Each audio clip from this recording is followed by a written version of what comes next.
All right, so my name is Wyatt Lucas, and this is Abby Oliver from Owsley County. And what our plan, it isn't on the board, but what it's titled is the Community Farm Initiative. So basically what we're going to do is it starts out in our greenhouse. So our agriculture class, every year we transplant new seeds into our greenhouse, and as they start to grow, we'll transplant them back out into the fields or we'll sell them at the farmer's market. Well, we want to give different varieties of people this same opportunity to learn about agriculture and farming. So we were thinking that what's two age groups we can really appeal to? That's older people, maybe some who now used to farm but now can't because maybe they're not able to on their own. They can't have they can't take the big ordeal that is owning a huge garden, or they can't take care of themselves. So we were going to help with that. And we were also going to help with the aspect of elementary school students and get them introduced to farm work and the dedication that it takes to grow crops at a younger age. So I'm going to talk more about the senior citizen side, and Abby's going to talk more about the elementary school side. But for senior citizens, we were going to go in through our nursing home and our elderly residents and stuff like that.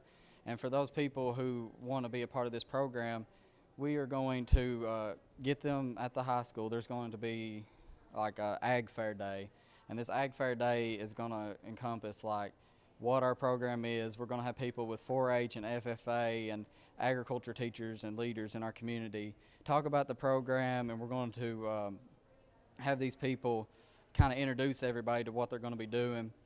And we're also just going to have general ag information, because some people they might not know if they're never have been taught about it. So for the senior citizens, we were planning on, after the greenhouse, we were going to have raised grow beds.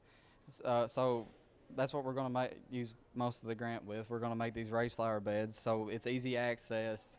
There's not as much work. It's just an open plowed field. You can get to it easily, and cuts down on weeds and all that. So after we transplant them from the greenhouse, which the seniors and the students will both transplant in the classroom from the greenhouse into their own grow bed. So after they do this will help.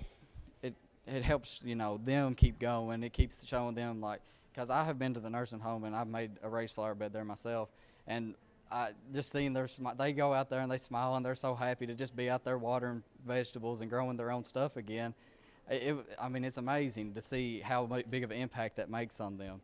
So for this is going to keep them preoccupied. It'll give them something to do, something to look forward to. And we're going to have student workers be with them the whole way through the process. They're going to help weed and harvest and all that stuff. So, and then they're going to get to keep what they grow. They can either keep it, or if they want to, sell it at the farmer's market for a little bit of money. And we're going to buy the seeds and all that stuff. But I'm going to let Abby talk about the elementary school. So the other group we're interested in focusing on is the elementary school students. So with this program, they will get a brief insight into agriculture and will get to learn more about the farming practices they will use in our community garden. One of the biggest problems we find in our community is, for one, a lack of space and a lack of knowledge about farming. With this community garden, they will get to utilize knowledge that they get from our program with the community gardens.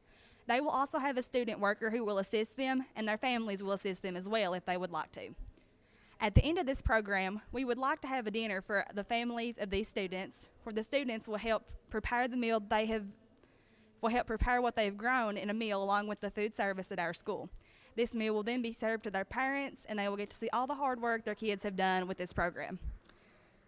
So I'm going to turn it back over to Wyatt to talk a little bit more about what we're going to do along with this. So along with this program, like I said, we're going to have the Egg Fair Day, where we're going to tell everybody what we're doing, just kind of get the general basis, and we're going to have a bunch of meetings, and the students are going to be followed throughout the whole program. And the parents, many of these students, especially as they get older, they're going to be coming into the FFA and stuff. So this is like a jump start on agriculture from what we've already got started at our high school. And with what leftover money we have, this is going to be made into more greenhouse space, so we can fit all this into our greenhouse and have plenty of room for them to transplant their crops.